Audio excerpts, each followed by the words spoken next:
Episode number 52 goes live now. You're listening to Well Met, a Hearthstone podcast brought to you by BlizzPro.com.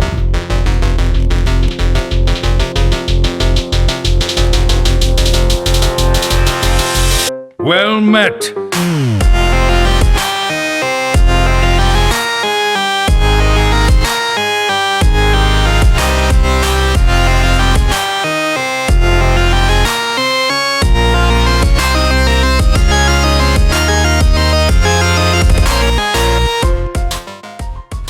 Hey everybody, welcome to episode number 52 of Well Met Podcast. It's our 1 year anniversary. I'm John Horstman. With me, of course, Kevin Hovdestad, J.R. Cook, and none other than the Firebat. Firebat, welcome to our show, and thanks for being on for our 1 year.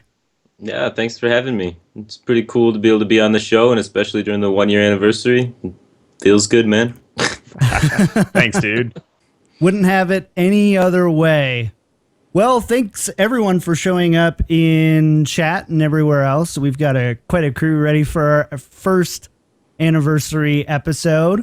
But before we jump into it, let's talk about our weeks in Hearthstone a little bit. Firebat, I'll lead it to you first. What have you been up to in Hearthstone recently this last week? Anything fun and exciting? Fun and exciting. Well, honestly, yeah, I got to hear about the new cards a little bit, which was fun and exciting. But actually, in the game itself, it's been pretty much the same old, and I'm just excited for change. I mean, ladder grinding has been painful and annoying, but there's so much anticipation that it makes me even excited to play, even in this meta. So, That's just awesome. grinding. I feel you on that one. Kevin, how about you, man? Are you up to any grinding in Hearthstone this week? Are you taking it easy? No, man, it's exactly the same. I know we talk all the time about how, especially between you and I, we definitely prefer the sort of like solved, figured out meta where you can play the well-refined deck lists, but it's just too much right now. Like, I'm playing the same lists that I was playing before Christmas, and I'm tired of it. I'm tired of this meta. I'm tired of this style of play. If I see one more mid-range druid running that exact same list that everybody's running, like it's not even like there's a variation on it. It's the same list at the HCT Winter Championships. It's the same list on ladder. It's the same list everywhere. There's nothing to talk about. There's nothing new. I'm dying for these new cards. I completely feel you there. And JR, how about your week, man? How you been? Not too bad. I was at the same event that Firebat was talking about over last week, so got to play kind of with the new cards that they revealed. So that was pretty fun. Awesome. As for the game itself, I'm in the same boat as everybody else. I'm playing the dumbest decks that I can find just because I'm tired of everything else. I played a lot of Tavern Brawls just because I'm like, randomonium, let's see what stupid stuff I can do right now. Because I'm with Kevin. If I see another mid-range druid right now with combo, I'm just going to stop playing for a bit. Don't do that. We have a Hearthstone podcast. These seats aren't easy to fill. I can't have you quitting Hearthstone, especially on the eve of an expansion. Come on, though. JR quits every month. I do. That's true. He quits every freaking month. We always get a message in Slack. He's like, guys, That's it. I'm done. I'm never playing Hearthstone again. Never playing the game again. You go find another host. Yeah. We don't even pretend anymore. No, especially when Face Hunter was in its prime. You guys heard that quite a bit. Oh yeah. Him. Oh yeah. Now it's mid-range druid. I found a new deck to hate. So you guys will be happy to know that while you two, JR and Kevin, are casualing it up, I'm up at rank 4 this season. So doing, just trying to hit the ladder hard, but at the same time, I'm try-harding so hard, so I'm a little bit embarrassed. But all in all, a good week for Hearthstone, and yeah, I think that's about it. Let's go ahead, jump into the news so that we can actually talk about some of this stuff. This week in Hearthstone, Heroes of Warcraft. So obviously, Firebat, you are our special guest this week, and so we want to just take a little chance. Not everyone who listens to the podcast is super in tune with the pro scene and everything going on there. So we just kind of want to give you a little bit of a chance to get to know you a little bit more. So for those unfamiliar with the Hearthstone competitive scene, in just a quick, couple sentences, tell us about yourself and what you're about in Hearthstone. What I'm about in Hearthstone, I guess, start from the beginning. I was a casual ladder player in 2014, grinded the ladder, and then accidentally qualified for BlizzCon. And then from there, I invested some money into card packs because I didn't have any card packs. I just played Zoo on ladder and had a good time. And then somehow ended up in the America's qualifier, ended up buying card packs to play in that, and then was able to take that, and then was able to go on to BlizzCon and then win that. And then from there, I kind of got catapulted into the competitive scene. And since then, I've won about 22 tournaments, somewhere in that range. Yeah. And just been grinding out for the last 2 years, trying to go to as many tournaments as I can. Really enjoyed the competitive scene, all the people you meet at events, and just the atmosphere at events is really awesome. And it's like a dream job for me. So just been doing that since then. I was part of Team Archon for a little while. I helped create that with like a Moz and Backspace. And then from there, I've since moved on, and now I'm with Cloud9 as of a few weeks ago, playing on their competitive Hearthstone team. Yeah, that's huge news, and one of arguably maybe the largest move we've seen in the Hearthstone scene since. Anything you can tell us about that move? What prompted it? How it's been going since then? Not even what prompted it, but how it's been going since when. Obviously, Strife Crow, Kalento, Tides of Time, ECOP are your teammates now. How's the transition been? Has it been pretty smooth? Are you feeling like you made the right choice? Yeah, I really like it so far. Cloud9's a really solid organization, and they do a really good job organizing things, which, organization should probably be good at organizing things. So it works out and allows me to focus more on the game or just doing my life and sort of things, so I can have some sort of life outside of Hearthstone. I've moved out of the team house environment. Now I'm back in Michigan where I grew up. I'm able to hang out with family and stuff. For my first year of Hearthstone, I didn't get to see family or friends the entire time. It was just constantly playing, constantly trying to make myself a name in the scene and trying to figure out how to do everything. And now I'm kind of easing back a little bit, kind of taking it slower now that I'm kind of at least someone in the scene. I'm not a big name in esports by any means, but at least I'm there, and I feel like I can enjoy myself a little bit more and really soak in the dream, so to speak. I feel like you're maybe underselling yourself a little bit, man. Right. For those of you at home who don't know, Firebat is the single highest earning player in competitive Hearthstone up to this point in terms of prize money awarded. You've had a killer career in this game, dude, and it's something to be proud of. You don't have to be humble about it here. You're talking to people who love this game as much as you do. So it's also a modesty-free podcast. We don't totally actually tolerate we just brag all the time. Here, so. Yeah. But for real though, you had an incredible year in 2014. You've now got a chance to sort of move teams, get settled, get recalibrated in Michigan, and back to doing the stuff you want to do and refocused a little bit. What are you looking forward to in 2016? What are you going to try to accomplish this year? Well, I was able to be the highest money earner in tournaments in 2014 and in 2015, and I want to do it again in 2016. I want to be 3-time highest tournament money winner in a row in Hearthstone. That's my main goal. So I don't really care about streaming numbers. I don't really care about sponsors or making money off of any of those other things that are obviously a lot more profitable now that I have a decent following. I just want to win. So that's my focus. It's a good focus. A former world champion who wants to win. Who would have thought? That doesn't make any sense. Okay, so last but not least, we had Yang Wu for episode 50 of our podcast, and he was really great. He talked about a lot of things going on in the scenes. It kind of gave us a developer insight into kind of what the team's working on, and something that he prompted from the community is tournament mode and what we would like to see from Hearthstone as far as a tournament mode go. I wonder if you had any thoughts as far as what a tournament mode might bring to Hearthstone as far as opens, qualifiers, and everything in between. Yeah, we definitely need a tournament mode. We need it so badly. Everybody's been pushing for open tournaments. There's been a huge push in the pro scene for open tournaments. Even Blizzard has made a push for these open tournaments, but they don't actually really run or manage their own tournaments. So they don't know how much of a train wreck it actually is without a tournament mode. Literally, almost every player tries to cheat because it's like almost impossible to enforce them from changing decks, changing one card here or there, reteching their decks as the tournament goes on.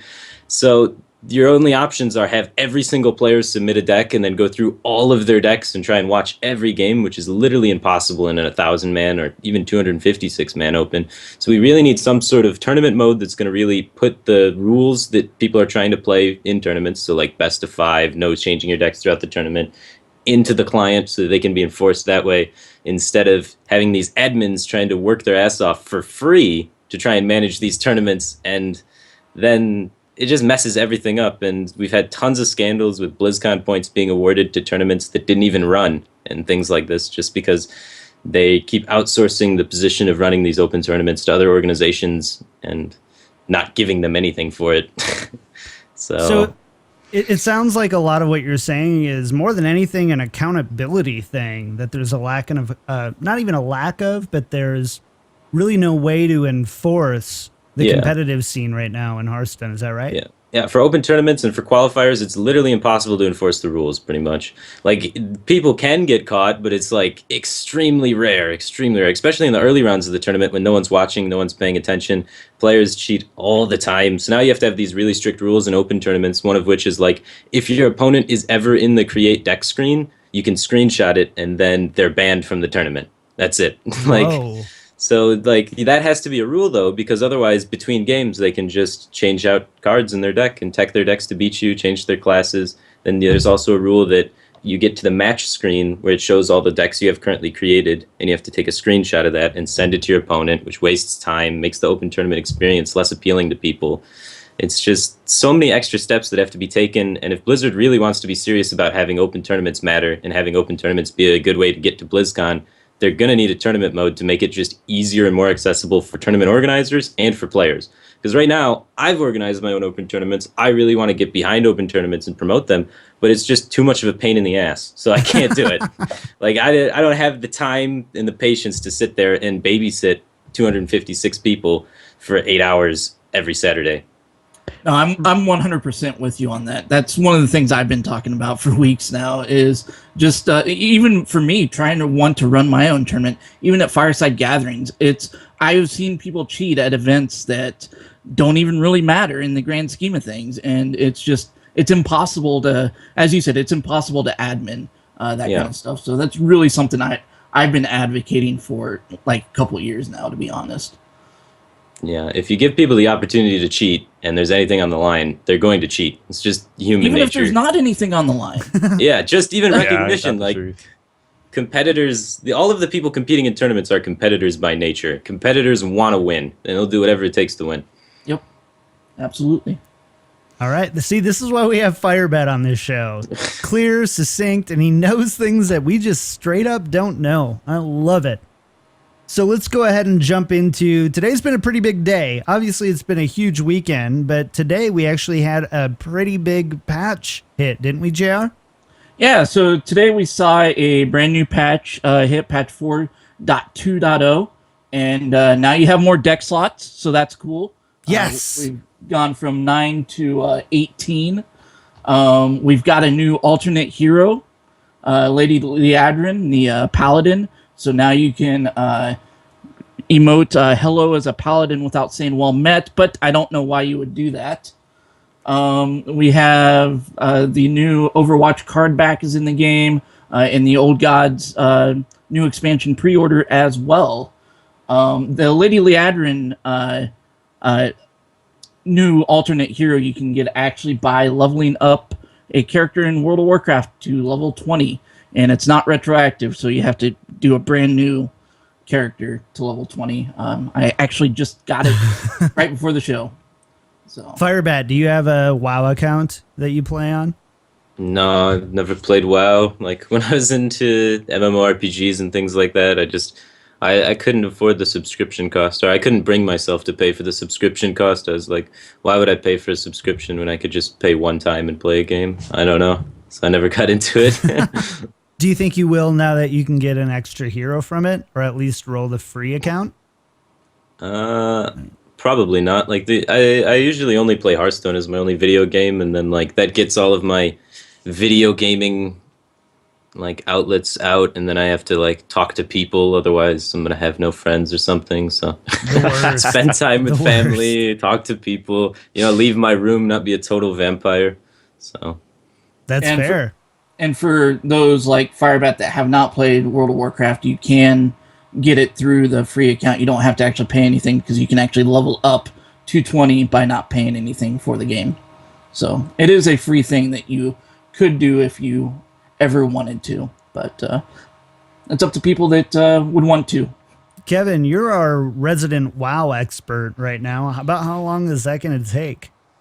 I mean, for somebody who has no experience with the game, it might be like a couple, 3 hours. If you know what you're doing or you can get help from somebody, it'll be way less than that. I would say it's probably like an hour time commitment for somebody who knows what they're doing and just hits the game with intent. I don't think people are going to take a lot of time to do it. It's definitely, comparatively speaking, for people who are trying to do things like unlock the Heroes of the Storm card back or some of the other stuff that's done cross-promotion-y style things into Hearthstone, it's a very simple process. I don't think it's going to be a huge time commitment for anybody if that's something that they're interested in. And my guess is you'll see people doing stuff, coordinating groups on Reddit or Twitch or whatever to just be like, hey, if you want this thing in Hearthstone, jump in and we'll power level you, and it'll take no time at all.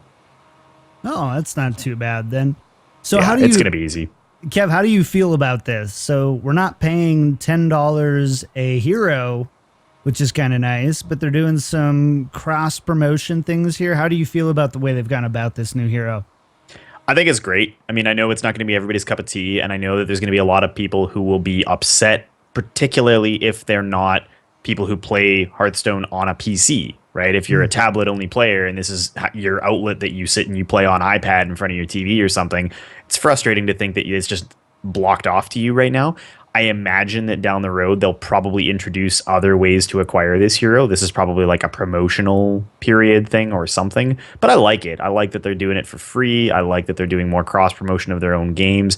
I think it just makes sense. And if people don't want it, right, if you're a guy like Firebat who just doesn't have any interest in MMOs or in WoW particularly, like, who cares? It doesn't hurt anything. You're not like, oh, I couldn't get this powerful legendary card to play in the game. It's a cosmetic. I think it's great. I think it's a super smart decision on their part and a nice touch because they did say after the last set, after Medivh and Illyria and Magni, that they really didn't want to charge people $10 a piece for all of them. So I think it's a good fit. What do you think, JR? I was a little bummed that it wasn't retroactive because I already have characters that are above level 20. It had to be a brand new character that you had to make. If you want to cheat like me and you have one of those level 19 twinks sitting around that you haven't played in like 8 years or so, just jump on that character and level up to 20. It took me about 20 minutes to do. Unbelievable. So do that. JR shortcut cook right there. Yep. Always finding the easy way. That's correct. All right. Well, that's about it. Oh, yeah. There are a couple last things. The Overwatch card back is in there. That's for pre-ordering, right? So the Overwatch card back is in for pre-ordering, as well as the Old Gods pre-order is now live. And you get a card back. Right. I feel like we should spend more time on 9 additional deck slots, but I feel like it's a nice thing, right? But at the end of the day, all it is 9 additional deck slots. I never used the 9 that I had. I do have to ask, though, Firebat, as someone who's played very competitively for a long time, is this going to be a nice quality of life improvement for you? I would assume that with multiple tournaments going on, having to keep multiple decks and things like that, that it might be a little bit more of an advantage for someone like you. What do you think? Yeah, I'm definitely happy with the 9 additional deck slots, and oftentimes I'd have to like delete my decks for the different tournaments and then add in different decks because like most tournaments require you to have 4 or 5 decks even sometimes to just build on your account for. And if I want to like stream ladder, I have to have my different ladder decks that I'm going to play, and then there's different decks I have for tournaments, and it adds up past 9 pretty quick. and I oftentimes like to just have a deck made for every single class. So I'm probably going to have the front page of my 9 decks slots be one deck for every single class, and then the second page is just going to be all my tournament decks. Oh, that's smart. So here's the grub here. Here's where I'm not totally happy with this. After all of the talk about the technology and making it a great experience, at least on PC, it's an arrow. And we anticipated that, yes, it was going to be something simple, and they probably went through a lot of iterations to come and center in on an arrow. But Kevin, I feel like this is something that they could also put another arrow after you fill up that second slot, and another arrow after you fill up the third. Like, is that not that obvious? It is and it isn't, right? I think they've tried really hard to keep the entire Hearthstone experience very minimal, right? They want it to be as few button presses and pages and things as possible. Honestly, even things like the new search features that were introduced in the collection manager today were super obvious, right? Like, how nice is it to be able to type in like attack 4 and pull up all the attack 4 minions in the game? It's great. It's a really smart feature, but they were trying to keep the game approachable, and at some level I think they lost some people. Like, they made it too approachable, and so for people who wanted to play the game efficiently, competitively, even like we've talked on the show, I don't play in a ton of tournaments, but like I wanted to have like Firebat a deck of every class, and then be able to quickly slap together a deck to go do the new adventure mode content when it got released, or have a backup deck because I was often switching between Control Warrior and Patron Warrior, but I still wanted to have a deck of every class. So I was constantly deleting and remaking decks, and just they've made the experience frustrating by virtue of being too simple, right? So you're right. They could probably just expand on this indefinitely. I think this is a kind of a happy medium because they're still trying really hard to make the game very simple. But like we talked about this on the show before, how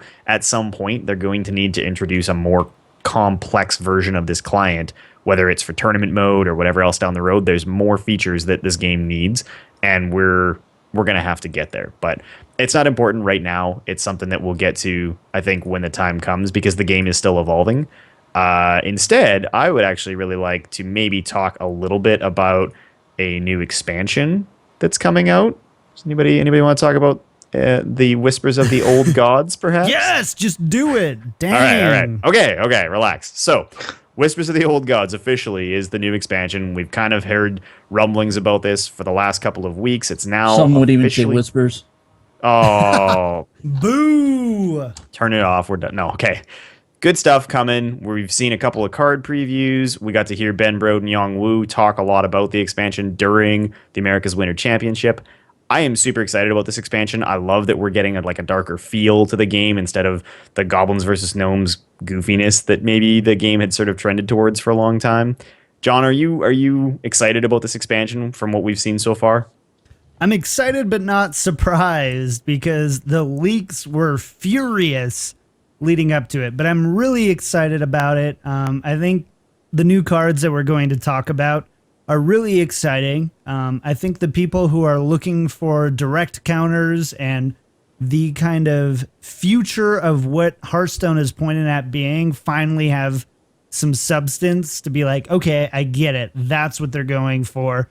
That's the way that they're going to treat Hearthstone in the future.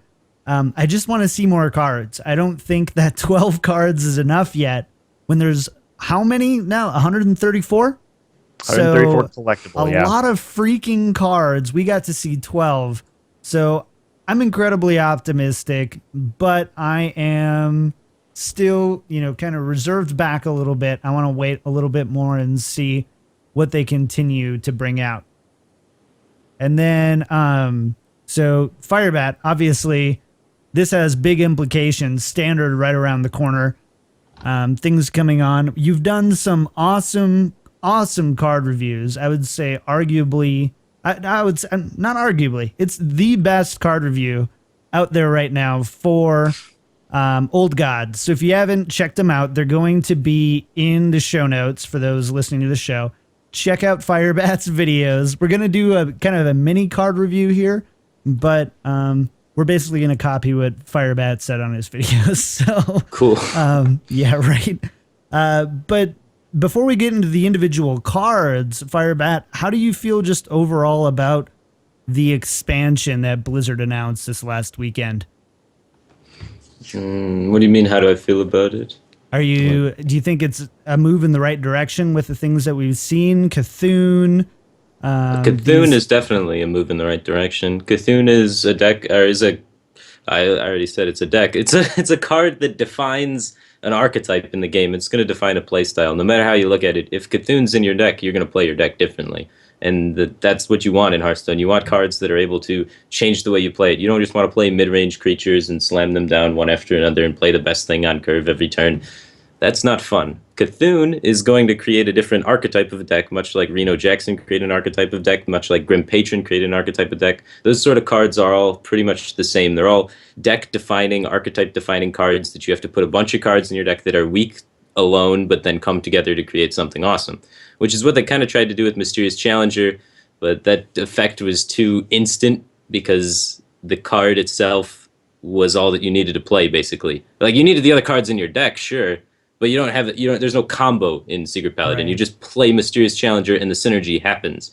So Cthulhu is kind of similar in that, where you just play it and the synergy happens, but you have to play the cards preceding it, so it's a little different. I'd kind of say Cthulhu's probably going to create a playstyle that's like a cross between Patron and Secret Paladin, which is going to be kind of weird, because instead of, like, you still need combo pieces, but you have to play them before you play your finisher, instead of the opposite with Mysterious Challenger.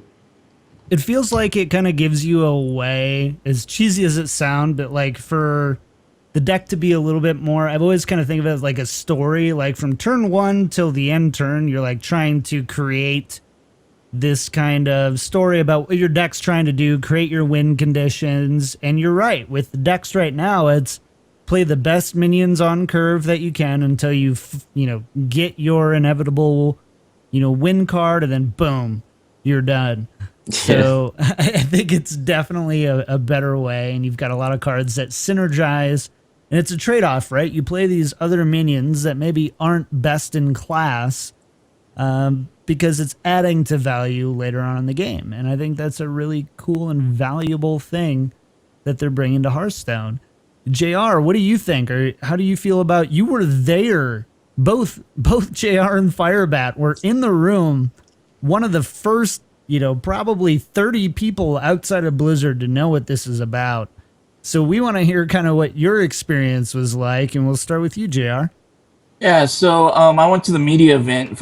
Like John said, Firebat was there as well on last Wednesday, I believe it was.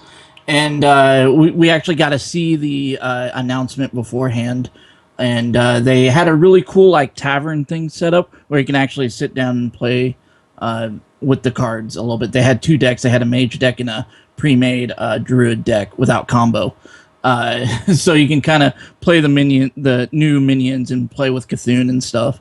Unfortunately, it was just the 6 cards that were revealed. So there wasn't really. It was fun to play around with and kind of see your Cthulhu get bigger and your opponent's Cthulhu get bigger, and then whoever dropped the Cthulhu first normally won. Or you can do some fun stuff with Faceless Manipulator and things like that.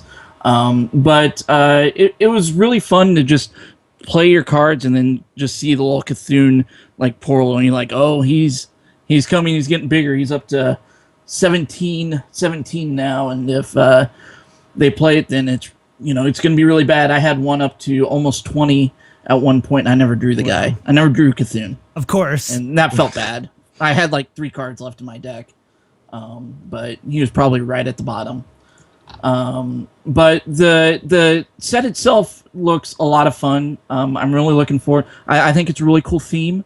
I think it's definitely in the right direction. I'm looking very forward to Standard and how that's going to fit with this. The only thing I was really disappointed, though, was the release date. I feel like when they said it was going to be late April, early May, I was a bit taken aback by that. And I think everybody else in the room was as well, because when we had our press conference thing later, there's a lot of questions kind of regarding that release date. And unfortunately, it just, it's done when it's done, and it's ready when it's ready, and it's not going to be ready until late April, early May. So that's when they're going to release it. Kevin, is it too slow? There's a lot of things about it that I think we just have to accept on the face of how things have played out. Like, we can't change. The release date isn't great, and I think most people, when they looked at sort of the cycle, had expected it to come earlier. The biggest problem with it, honestly, isn't that it's too late because we've been playing League of Explorers too long. And don't get me wrong, that is a problem. I am not endorsing how long we've been playing in this meta. But in my mind, the biggest problem now is we get this in May, and then they're going to want to turn around and drop the next set on us in like the end of July, beginning of August, right? They're going to want a summer something, whether it's an expansion or a adventure mode or something altogether new. We don't even know. So we're going to play with this entirely new set, and in that particular meta for all of just the like 2-month spring season, and then turn around and get something new dumped on us, or not. And either way, right, if they wait, the alignment of these expansions now very specifically has to account for when the different seasons are rolling in the Hearthstone Championship Tour. They're dropping this set in late April, early May, so that it doesn't conflict with anything that's occurring in the spring Hearthstone Championship Tour championships, right? They need to make sure that there's room in that space to get this set out so that it's not like the Americas plays under an old rule set and then Europe plays under a new rule set, right? That would be awful. And the next like the preliminaries run May, the championships run June, and then they've got to have the next set basically ready to roll before they go to the summer championships that happen in August. So we're going to get a weird set of sequential timings this year because of the release schedule more than anything. And that sucks. It's not bad, but it's just not good, is I guess the takeaway for me. The other thing I'm a little worried about right now is they tend to release the not as interesting cards early. So right now it's tough to get super excited because the cards we've seen probably aren't going to be the ones that matter. They don't lead with the good stuff. They never lead with the, okay, these cards are going to define the game for the next 6 months. So we probably haven't seen the best stuff. But for something like Cthulhu, we've seen cards that do stuff not like this, but that work in similar ways before. People say, oh yeah, look at the incredible combo potential. You're going to be able to win the game by slapping down a Nubarok and copying it with Unearthed Raptor. And that doesn't happen, right? The game never actually plays out that way. So I think people are a little overexcited about like, oh yeah, you're going to build up a 2020 Cthulhu and win the game with it. Probably not. If you've played any Hearthstone recently, you know that's not typically how the game plays out. And you're going to play it and it's going to get like instantly hexed or polymorphed or heaven forbid still big game huntered. Like there's definitely stuff that we are going to see that doesn't actually allow that to be a game-defining win condition. No one's going to be winning BlizzCon playing Cthulhu. That's my guess. But the nice thing about Cthulhu is the battle cry, though. You still get that. Like, you still get that effect when you play it. Firebat, what do you think? Yeah. I think Cthulhu's going to see play. I think they have 16 cards in the set of 134 that are going to be supporting it. So if it doesn't see play, then they're doing something wrong, because that's a lot of cards and like a huge percentage of the set that's just useless. So I'd really like for it to see play, but then there's the question, is it an effect that's too powerful if it sees play, right? Like the Inspire mechanic, for example, that came out in the Grand Tournament, that's an effect that if it's good, then it's broken. It's too good. Yeah. If it's good, it's too good. And if so, that had to be underwhelming and did nothing. And thankfully, there's going to be no more Inspire cards in this set. But like, is that the case with Cthulhu though? Like, Cthulhu's really good, and if his effect can snowball out of control, then maybe it is too good. Maybe it's just busted in that fact, so then they have to prevent it from being able to snowball out of control. And then at the end of the day, it's just a cool concept that can't ever get off the ground, like Kevin was saying. But I really hope that it sees play. That means there's probably going to have to be some cards in the set that can interact with Cthulhu, that can kind of stop its effect from happening, maybe, or something like this, because they're really against like non-interactive decks like Freeze Mage and things like that, for example. So like if Cthulhu is able to be a deck, they have to have cards in the set that can then stop Cthulhu. So maybe some of the 16 cards in the set that interact with Cthulhu interact negatively with Cthulhu to try and stop your opponent's Cthulhu or something. So maybe that will be the case that kind of prevents it from being a deck or something. I hadn't really thought about a negative impact on your opponent's Cthulhu. That's a really good thought. I know we're going at it backwards here because we're going to talk about Cthulhu, and people listening are like, what the heck is Cthulhu? So we're going to talk about this really quick, and then we're going to go through our card review. But before we do, just to give you guys the expansion release, like just straight up off the paper, 134 new cards. You get 3 free packs when the expansion drops. And the first pack is a guaranteed Cthulhu. You get really cool card back on pre-order. If you're watching the stream, you'll see it kind of, it's got the little eyeball kind of going around, shaped like a Hearthstone logo. And late May, early April is the release date, which is, to JR's point, ungreat as far ungreat. Yeah, it's a little far away for that. I can't find my somebody needs to make Hearthstone great again, guys. Make Hearthstone great again. So Cthulhu, really quick before we go any further, because I feel like we're going to talk about it a lot more.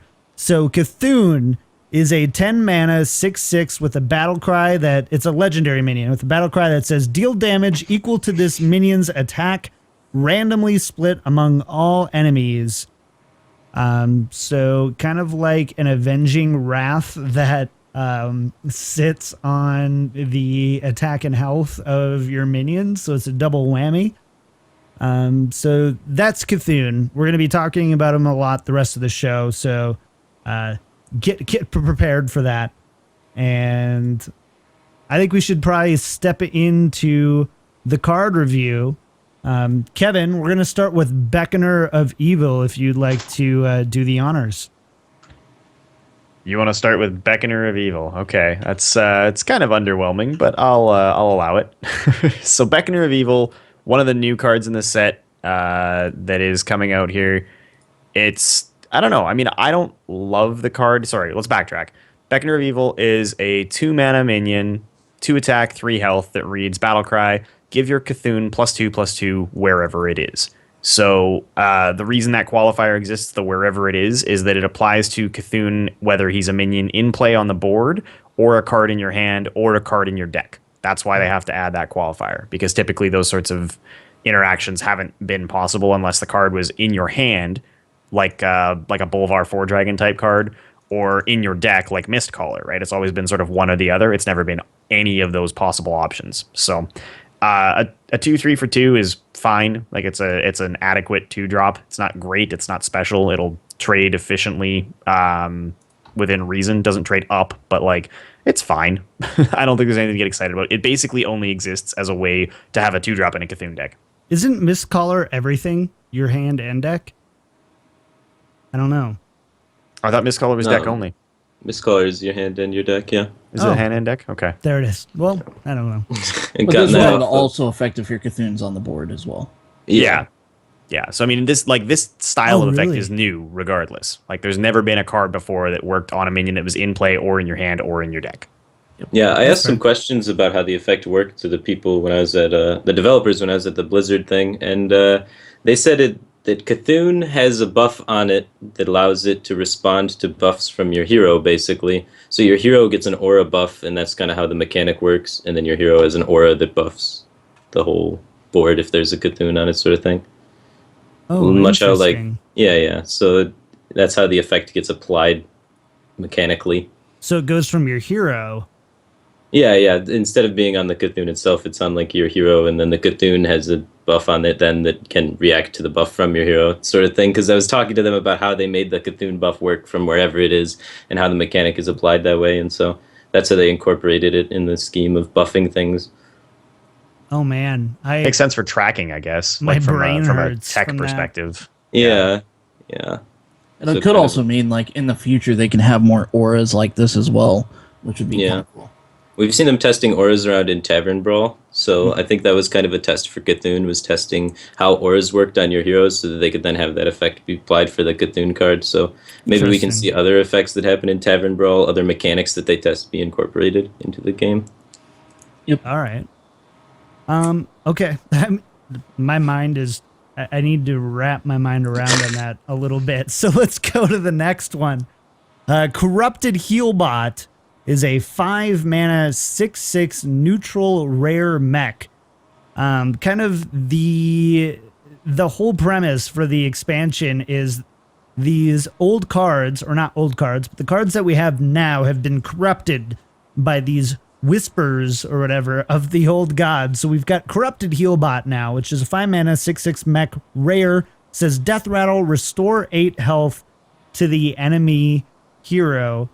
Firebat, you had some really interesting thoughts Uncorrupted Healbot, and I wanted you to kind of take it away first because I think that you articulated it really well with what this card with a seemingly awful downside could actually mean for the game.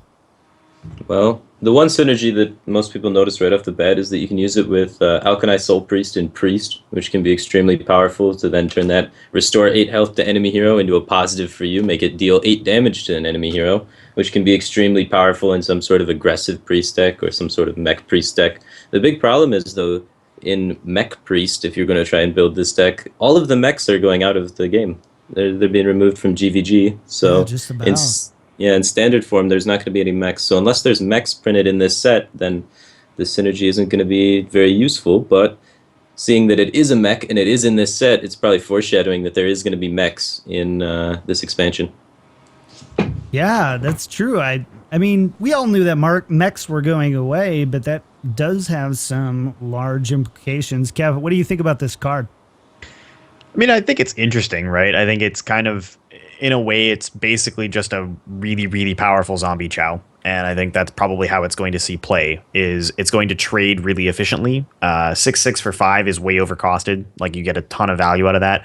If you were able to trade it into 2 or 3 opposing minions, or even just attack twice with it before it dies, you've gotten the effective value of playing a typical 5-drop by being able to clear a minion and hit face once before it dies, or hit face twice before it dies, or whatever. There's definitely plausible uses for it.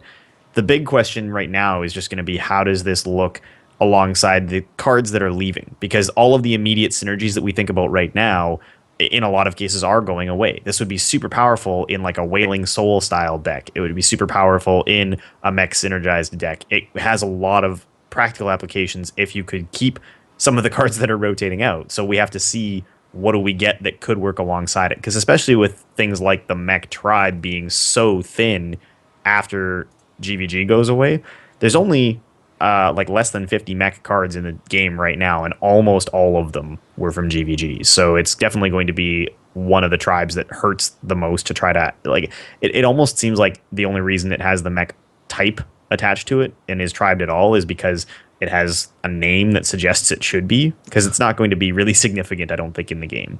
Harvest Golem MVP, JR. No, I think it's one of those cards that, depending on what we get in standard, we still don't know. We still got a lot of cards. I'm not sure if we'll see it a lot in play in standard, but I think it's going to be pretty sweet in wild format. I think it'll be a pretty good deck there. I think it can see play in standard. I think in Priest right now, currently the like standard double entomb sort of control Priest style deck is missing a decent 5-drop. They currently just kind of play Belcher, and when you go up against mid-range Druid and they play Druid of the Claw on turn 5, and then you play your Belcher down into it, you feel really sad because they just get to pick up a really efficient value trade there. This minion actually stands up to Druid of the Claw. You can take out a Druid of the Claw and then heal it back up as a Priest player, and that's just insane board control. And you don't care about restoring 8 health to your opponent because you're going to use Entombs and take the game to fatigue anyway. So I think this is why Firebat's a better player than I. I think the cards are just exceptional at making Priest have that mid game that Priest has always been missing. So I'm excited to see this card see play as a 5-drop in Priest. For sure. Let's go on to the next one. JR, tell us about Eater of Secrets. So Eater of Secrets was revealed just yesterday during the Winter Championships. It's a 4-mana, neutral, rare, 2 attack, 4 defense. Has a battle cry. Destroy all enemy secrets. Gain +1/+1 for each. Okay. So this, as the casual here, this seems like an obvious direct counter to Secret Paladin, which Avenge is going away, though, with standards, so it's arguable as to how great... so are all of the good cards in Secret Paladin. Sure. So I'm going to toss this one straight to Firebat. Firebat, is this at all any good? Well, it has a worse stat line than Kizan Mystic, so that's already like worse. I'd rather have a 4/3 than a 2/4 every time. And then it doesn't keep the secret for you, so that's worse. The advantage is it can destroy multiple secrets, which probably happens less often, even in this current meta. Like, more often than not, there's one secret or two secrets available on your opponent's side than the entire full Christmas tree of Secret Paladin, because you verse mages occasionally, you verse hunters occasionally. They both only play one secret at a time. So I think the card is strictly worse than Kizan Mystic on average. And then Kizan Mystic doesn't see the play, so I don't see this card seeing very much play. I ran into Kizan Mystic today, and he lost by turn 7. So, there's always that. Kev, what do you think, man? Well, okay. So, I mean, as a 4-drop, if it doesn't steal a secret, it's junk. If it steals a secret, or destroys a secret, rather, I guess, and becomes a 3/5, that's an okay, like, average, pretty standard, actually, stat block for a 4-drop. That's kind of the direction that Dingo, though. Well, but it's the direction that Blizzard's been going in general with 4-drops, right? You see every major 4-drop in the game in the last couple of sets, like it's the Holy Champion or what the heck is the Warlock minion that the mech one? It's a 3/5 and does damage to non-mechs. Fell Cannon, yeah. Okay. Totally unplayable. There's a reason card. Why none of us no one knew knows what that was. Exactly. So there's been a lot of these 3/5 for 4 minions. It's a very common stat block. I don't think it's going to see play because there's not going to be, I don't think, as many secrets played in general, unless really good new secrets are introduced. With Mad Scientist out, you have to actually physically play all of your secrets. So Mage occasionally might still with Kirin Tor Mage if there's a really good value proposition there, but that's a tough tech card to squeeze in, and a lot of people don't bother. It becomes the same problem as every other conversation we've ever had about stuff like secrets. Mad Scientist was super powerful because it's such a huge tempo swing when you can draw that card, thin your deck, get it in play. Mysterious Challenger became so crucial because it did the exact same thing. Multiple cards, thins your deck, allows you to reach deeper very quickly. It's all of the benefits and none of the drawbacks. I don't know that you're ever going to see the amount of secrets played after standard rotation, unless crazy new ones are introduced, that you're seeing right now. I do not expect Mysterious Challenger to see the same amount of play. I do not expect like secrets in general to be an attractive play. And even if they were, this is still a tech card that only hits a couple of classes, right? This literally only hits Mage, Paladin, or Hunter. It's less valuable than running weapon removal as a tech slot, because weapon removal is going to hit more classes. Like, ultimately, I just don't think anyone's going to care. All right. That's fair. I feel good about that one. I don't. It feels like too little, too late. I'm like, okay, hey, we gave you finally Here's the answer to Mysterious Challenger. Mysterious Challenger after that's not really going to matter anymore. If Secret Paladin dominates Wild format, it could be pretty good in there as a way to counteract it. In Standard, though, I mean, it could be good against Freeze Mage if Freeze Mage is still good, which it probably should be pretty good in Standard, but I would still rather play something else. Yeah. Against Freeze Mage. I think to Firebat's point, it's almost always strictly worse, except for those few moments where you get like 2-3 secrets up, but at that point, what have you been doing? Let's talk about this Hunter card here. We've got our first non-neutral minion. It's the Giant Sandworm. It's an 8-mana, 8/8 epic Hunter card. It reads, if this minion attacks another minion and kills it, it can attack again. And it is a beast. For those of you wondering if Beast Hunter is finally going to become a thing. So this is pretty exciting. 8/8 for 8. King Crush has a best friend to also never be used, potentially. Firebat, what do you think? It's an 8-mana card with no instant effect. It'll never see play. Boom. That's just there that. It is. There it is. Kevin, JR, any other thoughts? I mean, if Control Hunter ever becomes a thing, maybe. But I don't know. Like, it could be one of those fun cards that you can play around with like a Beast Hunter or something like that. I think it would also be really good in Arena, potentially. Arena, yeah, it'd be good in for sure. So has potential in Arena for sure. I mean, I don't know. Everybody keeps talking about like, oh, this is it. This is how, this and Bestial Wrath is going to be the board clear of all time. Blah blah blah. No, sorry. Like, it's super slow and it's so combo dependent. Like, any card that late in the game that requires multiple cards to pull off is a huge liability if it doesn't. And to Firebat's point, even if it is a reliable combo like the existing Druid combo, it has to have immediate board impact. If you can't play it and see immediate results, it's almost always worthless. How many big minions like this have we seen in the course of the game that look super scary on paper? Even crazy stuff that like dodged BGH and had tribe synergy. This is the new Foe Reaper.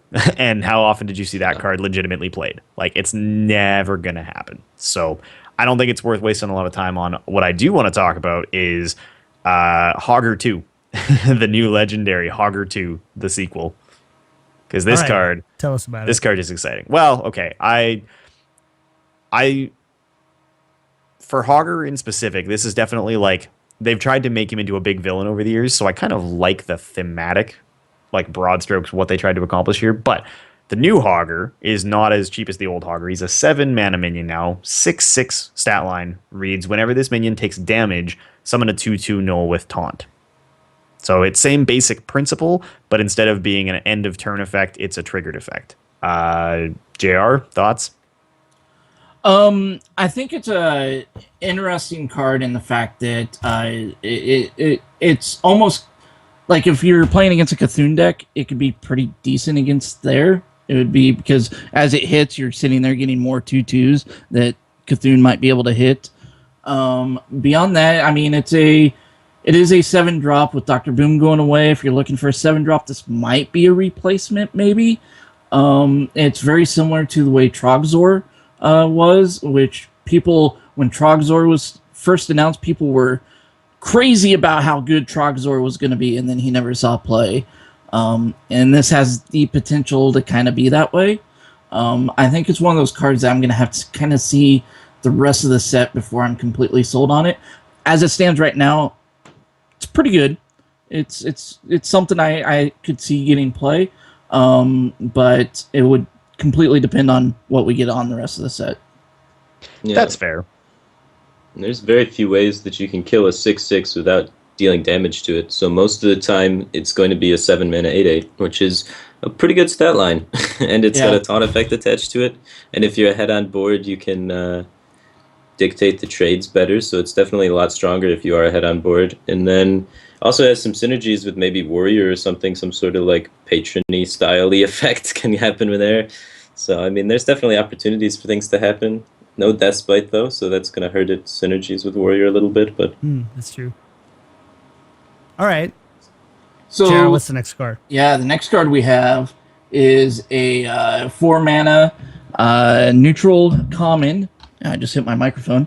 4/2 Death Rattle, draw a card. You guys know him. He is a corrupted loot hoarder, or otherwise known as polluted hoarder. Boo. So, I hate that name, Blizzard. I'm sorry. I hate the name. Continue, JR. Sorry. Yeah. Actually, John, your turn. What do you think about this polluted hoarder? I find it completely unexceptional in every measurable way, and I think there are a lot more efficient ways to draw a card in this game than a 4/2. But I'm probably wrong, because let's be honest, I'm not the best at the card review thing. I would rather Firebat talk about it because I'm going to make a fool of myself. no, I think what you're saying was right. It's a terrible card. I mean, when your 4-drop can die to your opponent's 1-drop, that's not a good feeling. And you draw a card, but you give up all of your board advantage in the process, basically. You could have drawn a card with even Gnomish Inventor, has a better stat line for holding the board down. You could have drawn a card with just like anything. Like Acolyte of Pain's better for drawing cards, Loot Hoarder's better for drawing cards. I would play Novice Engineer. Yeah, Loot Hoarder actually kills the polluted hoarder. It's just one of the worst stat lines. Like, if you imagine other minions with the same stat line, the first one that comes to mind probably is Big Game Hunter, which is a 3-mana minion, so it's already cheaper for the stats, and its effect is kill a 7-attack minion. This effect on this minion is just draw a card. Now, which would you rather do? Like, so... Right. Well, what's the other one? The 4/2 that lets you draw a card every time something dies? Cult Master. Yeah, for the same cost. So... It's just like there's better cards with that stat line for the same or cheaper cost already in the game, and Cult Master rarely sees play Polluted Hoarder is a worse Cult Master and is probably going to see play even less often than Cult Master. The problem, I think, for me is like there's very little Death Rattle synergy left in the game after Naxxramas and GVG go away. There's not a lot of ways that you can get multiple benefits off of it. It dies way too easily. And if you need to draw cards, you've got better solutions on most other costs or even stat line minions. Like, if you really need to draw something on forward, like Gnomish Inventor, like Firebat said, is a way more obvious play.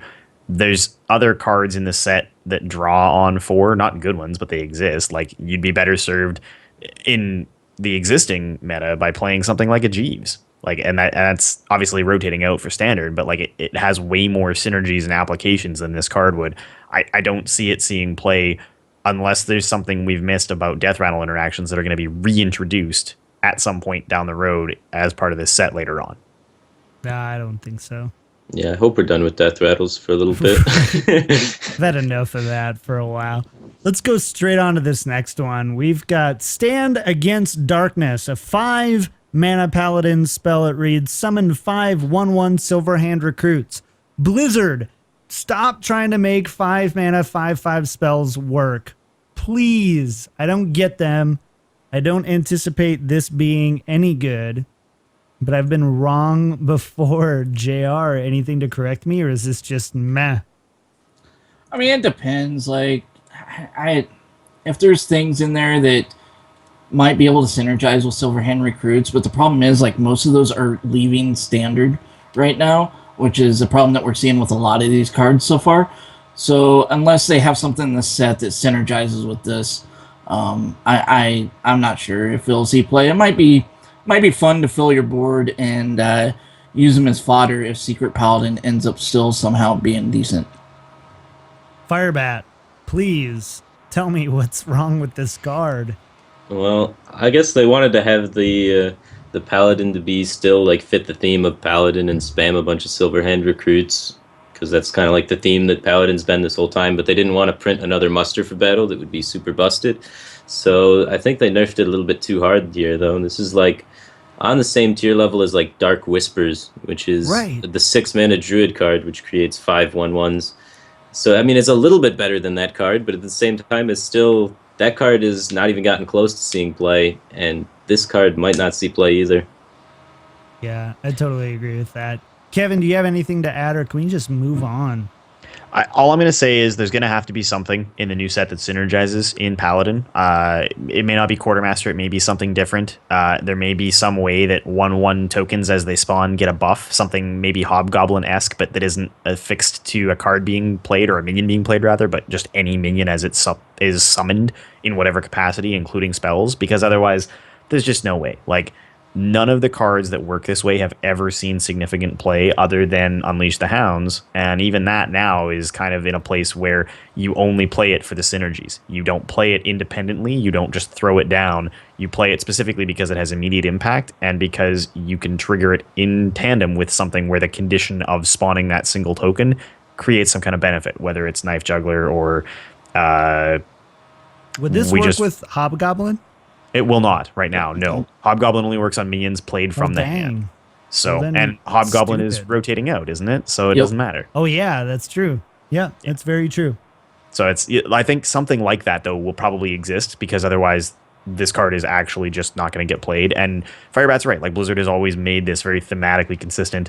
Right now, you'd just be better served to play like Justicar and get the better hero power and spawn extra guys that way. That's more immediate board impact and a better long-term effect for the game. This just doesn't make sense unless there's something that comes in the set later on that does interact in some way better than like Warhorse Trainer or whatever the heck that card is. Right now that's basically the only Paladin card that will synergize. I think there's a neutral card that will, but that has Inspire. Okay. So let's talk about, we got 2 more cards left. We've got Twilight Elder. It's a 3-mana 3/4 neutral minion that reads, at the end of your turn, give your Cthulhu +1/+1 wherever it is. Which basically the new questing adventurer, it seems like, of our time. Kev, do you think this is any good? It's like all of the other Cthulhu cards we've seen so far. Not that there's a lot of them, don't get me wrong, but it's just an agreeable stat line. Like 3/4 for 3 used to be a big deal. When the first 3/4 for 3 came out, when Dark Cultist was first introduced, we all lost our collective minds that you could get a 3/4 for 3 on the board because it was such a crazy stat line to see on 3. Now it's kind of not a big deal. There's so many minions that already fit that theme. So it's just, you would only play it if you're playing a Cthulhu deck. You will probably try to protect it for a turn or two, which does mean that when you play it on 3, it represents a threat that needs to be answered by your opponent on 3 or 4. And there's only a handful of things in the game that can do that, and some of them are going away, right? There's not going to be like a flame cannon or anything that can answer this for a lot of classes. 4 health on 3 is a problem because they don't have a solution to that. I mean, if Cthulhu is playable, if all the cards that interact with Cthulhu actually make that archetype viable in a couple of different classes, awesome. Then there's definitely going to be this is the obvious synergy for that. You will play it on 3 all the time. It's a card that you can play off curve and still feel good about because you get good stats for 3 and the end of turn effect. So it does have kind of an immediate board impact. But all of this stuff is so contingent on Cthulhu being viable, and we just don't know. Okay. So Firebat, what do you think? Are we missing something here? No, that's pretty much everything that I was thinking about with it. Just, if Cthulhu works, it'll be good. If Cthulhu doesn't work, it'll obviously be bad. It's an engine, so I mean, that's kind of cool. Engine effects can be pretty powerful sometimes with things like Conceal or Master of Disguise or what have you, but most of those things are gimmicky and too slow, and if they worked and the engine was actually something you could sustain really easily, then they would be busted. So Blizzard never lets the engines ever work. That's why Hogger couldn't work, and why this card isn't going to be able to stick on the board forever and make your Cthulhu 100/100. So yeah. 100. I like that. And something we kind of forgot to mention for those arena players out there, they did say that Cthulhu and the minions that buff Cthulhu won't be available in arena. So if you're looking at this being in a card that you're like, oh, this is going to be a terrible card in arena, well, guess what? It's not even going to be in there. So that's something that they announced during our media event. Yeah. I mean, even the stat line, though, isn't even that bad for arena. Like, a lot of times you take 2 mana, 2/3s that do nothing. Like, right. This would actually be case. This would actually be one of the decent cards in arena, but like Beckoner of Evil, probably not. I wonder if they're like foreshadowing something with the stat line here, if there's going to be some sort of power creep as more cards get released, because all of the Cthulhu effect cards have like a good stat line for the effect that they're doing with Cthulhu, or maybe they're just having to have the Cthulhu minions have a good stat line so they can try and make sure that Cthulhu sees play or something. I don't know. Yeah, I would guess. Sorry, go ahead. I was just saying, I would guess some of it will come down to the fact that they're all minions, right? It's at this point we haven't seen any spell-based effects that work on a Cthulhu, and I imagine that the intent is that it's going to be very minion-driven.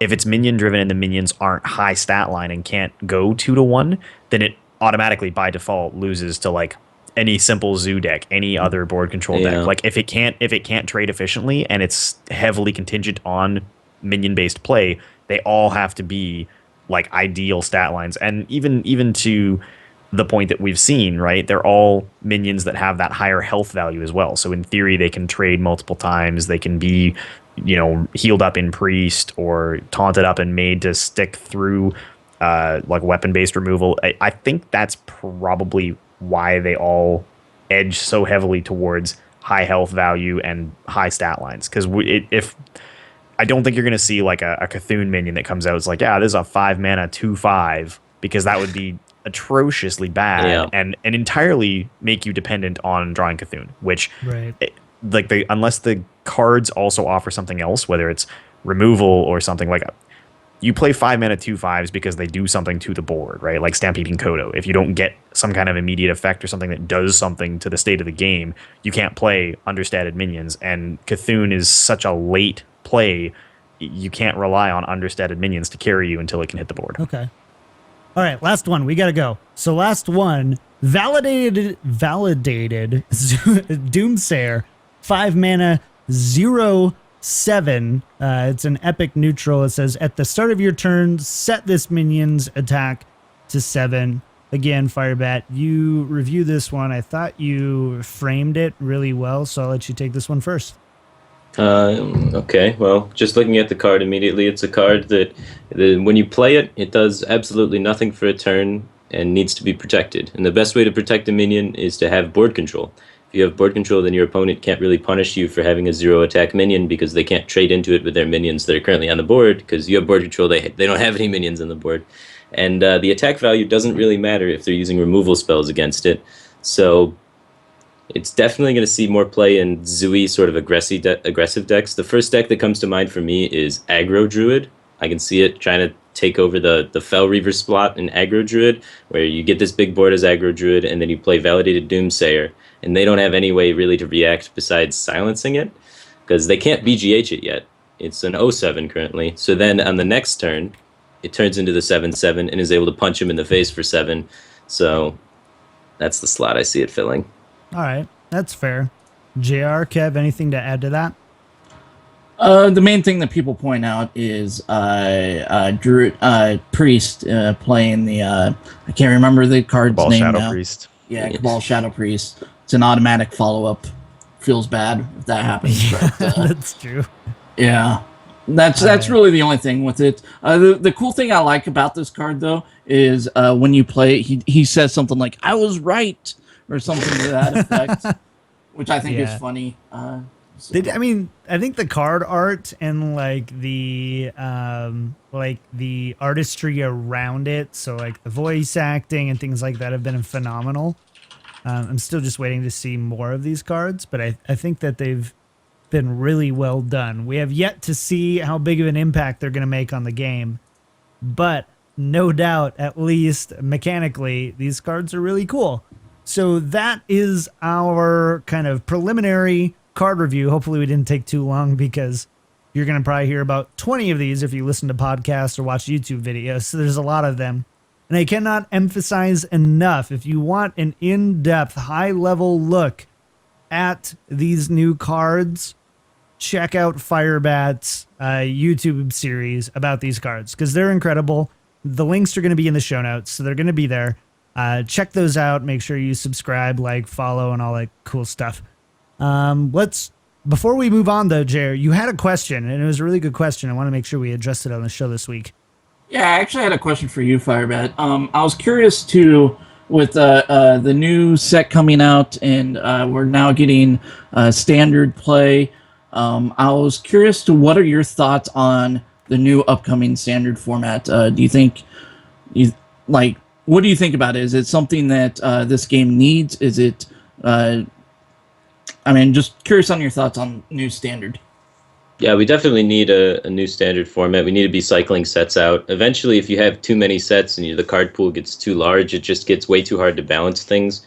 It gets like borderline impossible to balance the interactions from just thousands of cards. It gets into issues where, like, if a mad scientist stays a card forever, it limits the design space for secrets.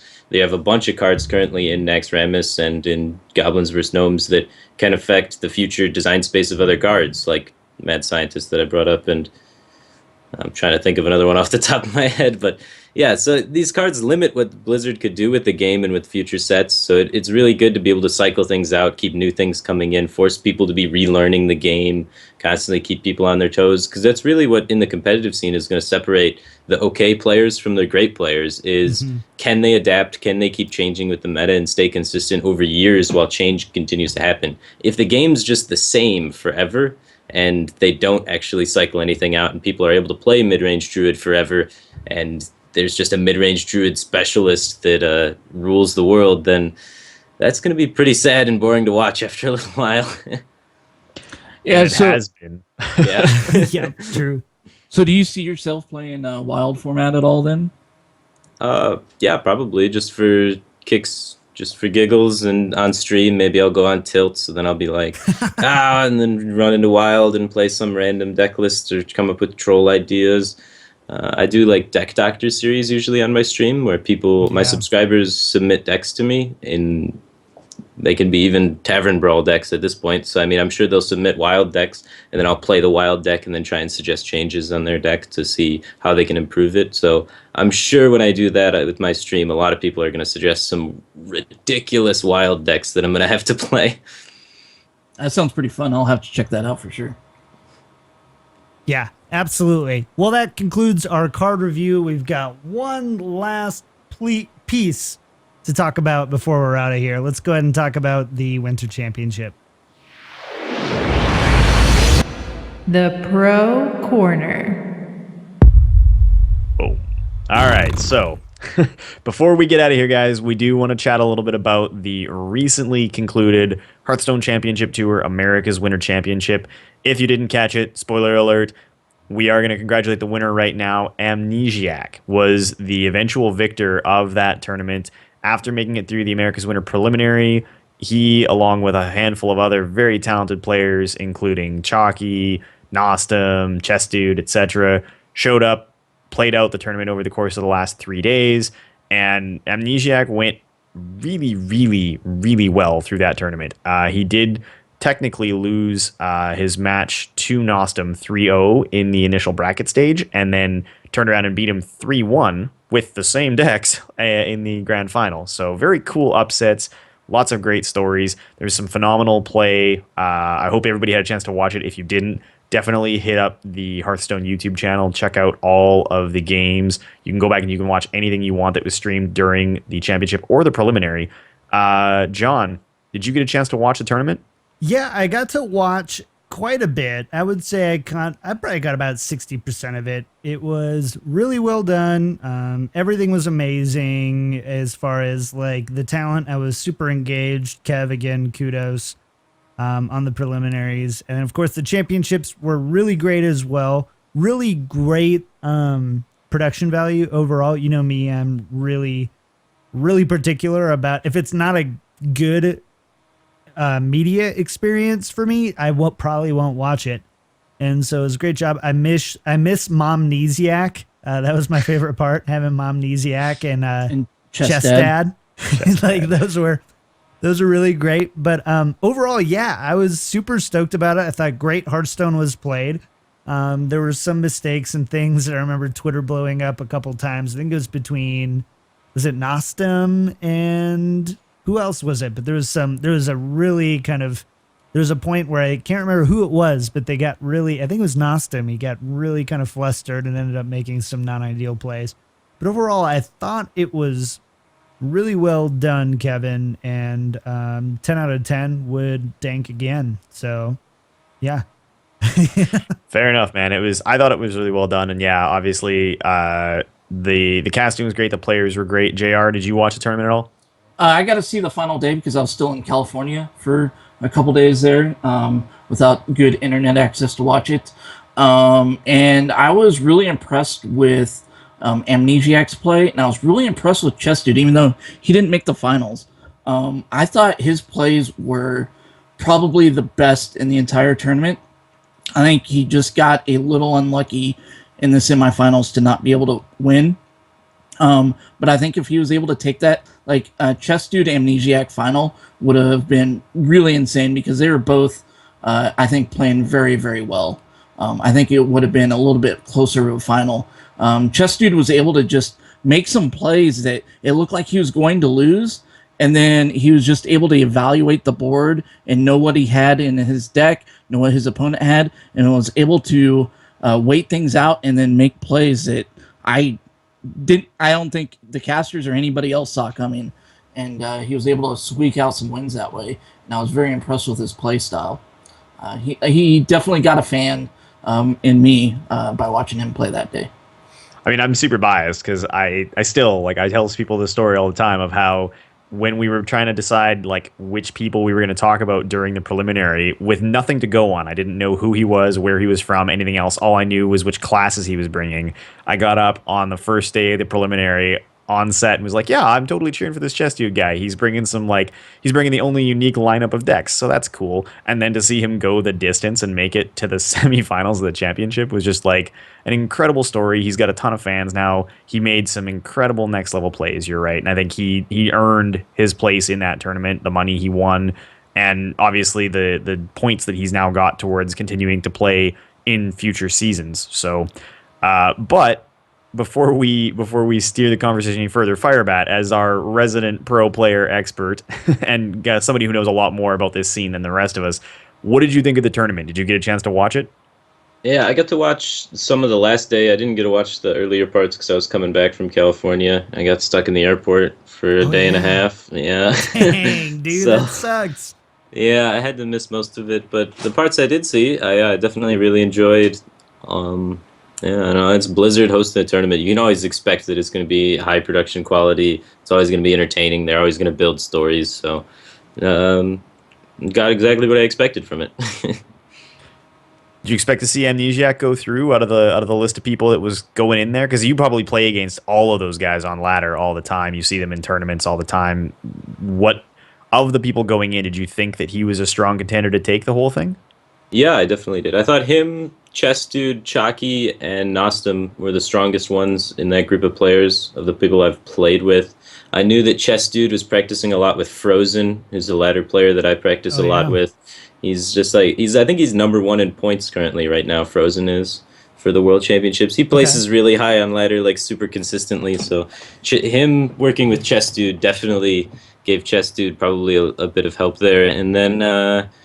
But I pretty much thought Amnesiac was gonna win. Like, I was on Team Archon with Amnesiac for a while, so he's been a teammate of mine, and I usually do like deck building challenges with him on stream occasionally, or when he just like drops by randomly, or even off stream. Sometimes we'll do deck building challenges, and he's one of the few players that can just consistently give me a run for my money when we just do random challenges, which shows his strength and his ability to adapt, which I can't stress this enough. Like, there's Hearthstone players that are good, and then there's the ones that are great. And the ones that are great are the ones that, no matter what format's put in front of them, whether it's just like any random shenanigans, like we even pull Twitch chat for formats sometimes. And so that's really what takes you to the next level, is just being able to adapt, being able to identify what's going to be good in those random situations, which allows you to tech your decks better and such.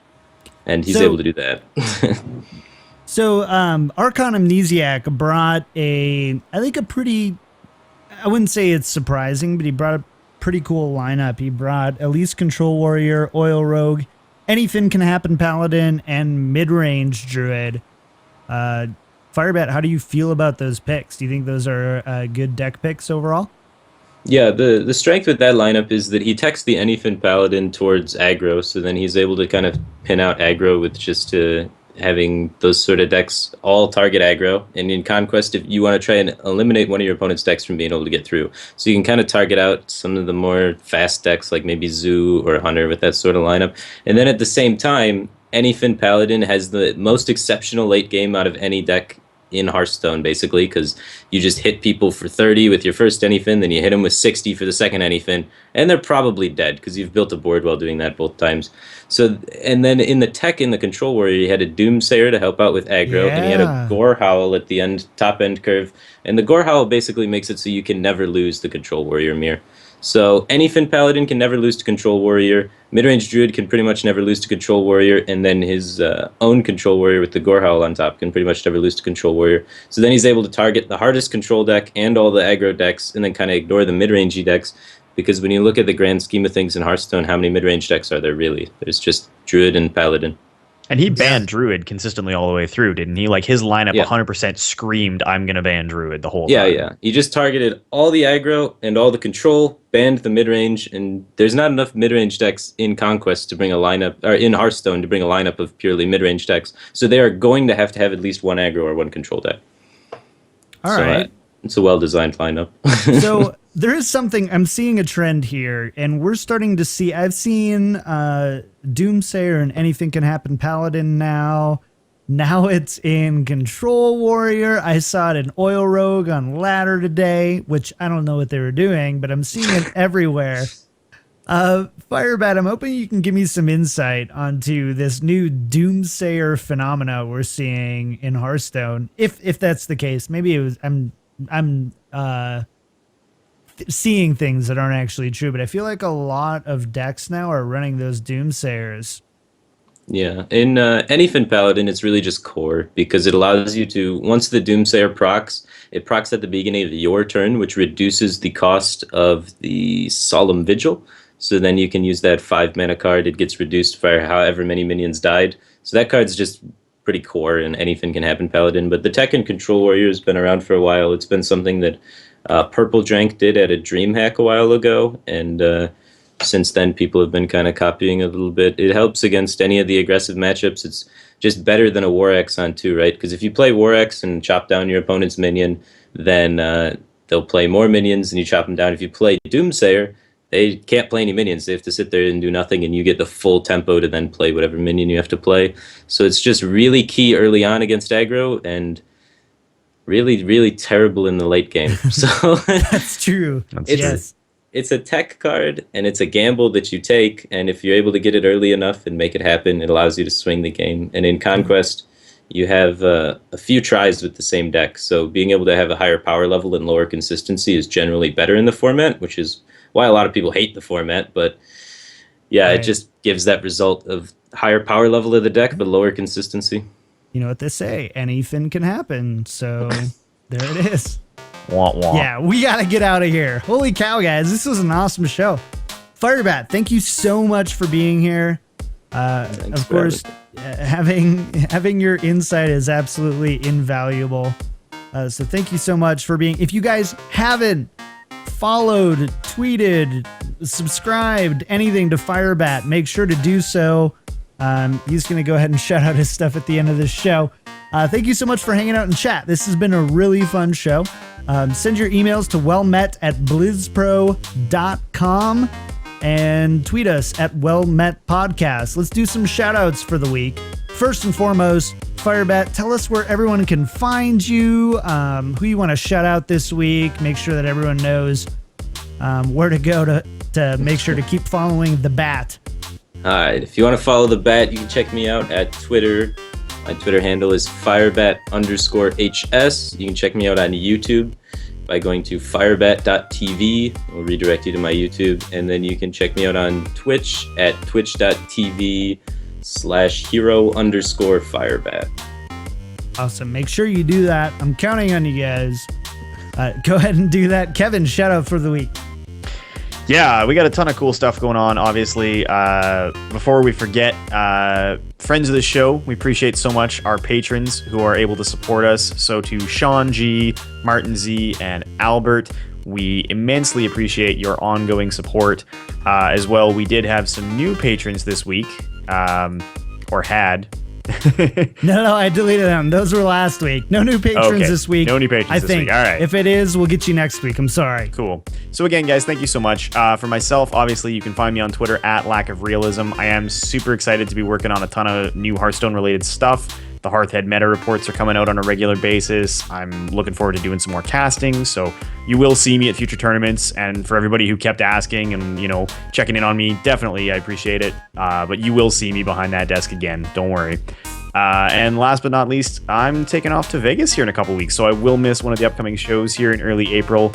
Heading down to do an esports conference in Vegas, so that's pretty cool. And awesome. Once that's all over and done with, next month I'm going to get moved into my new place and hopefully be able to stream on a regular basis. So I'm looking forward to seeing you guys on Twitch on a day-to-day basis. Yes. Finally. Been talking about that for how long? Finally. JR, shout outs for you, man. Yeah, so I just wanted to give a shout out basically to Blizzard's community team. Those guys out there have been awesome. Thank you so much for inviting me out to that event this last week. I can't say enough about that community team and Robert, Kenny, Christina, Lindsay, all those people. You guys are great. Also, come out and check us out on Discord. There's been a lot of people chatting in our Discord channel. You can come join us and talk with us over at discord.blizzpro.com and join our chat channel. I've finally got the mobile app myself, so I can hopefully be a little more active than I have been, and you guys have been killing it with your Hearthstone analysis and Heroes of the Storm and everything else Blizzard related in there. And also, if you want to come and help our charity, I'm doing some stuff for Extra Life again this year. If you want to come join my team and help raise money for the Children's Miracle Network, come check out extralife.blizzpro.com and join our team and help us raise some money for some kids this year. Awesome. As for me, I'm doing a lot of streaming this next week. It's spring break, so I'm hoping to do it a lot. I'm up at rank 4, 3, 4, and 5, so going backwards slowly, but I'm still there. So come hang out on stream. That'll be cool to hang out with you guys. But twitch.tv/kicktripod. Yeah, so that's it for us this week. You can tune in together with your friends live every Sunday on twitch.tv/BlizzPro at 7 p.m. Pacific, or find us on your favorite podcast outlets. For updates throughout the week, follow us on Twitter at WellMetPodcast. Well Met is entirely supported by our fans. Find out more at patreon.com/WellMetPodcast. We also have our merch store at store.blizzpro.com. As always, a big thank you to Jake Butno for our music and site designs for our graphics. Thank you to Firebat for being here for our 1-year anniversary. Thank you so much again, man. It's been awesome to have you here. And thanks again for joining us for episode 52 of Well Met. We will see you next time. Well Met is a production of BlizzPro.com. The show records live at 7 p.m. Pacific Standard Time at twitch.tv/BlizzPro. To get the latest news and information about the show, follow us on Twitter at WellMetPodcast or join us on our subreddit at reddit.com/r/WellMetPodcast. If you would like to support the show, you can find out how at patreon.com/WellMetPodcast.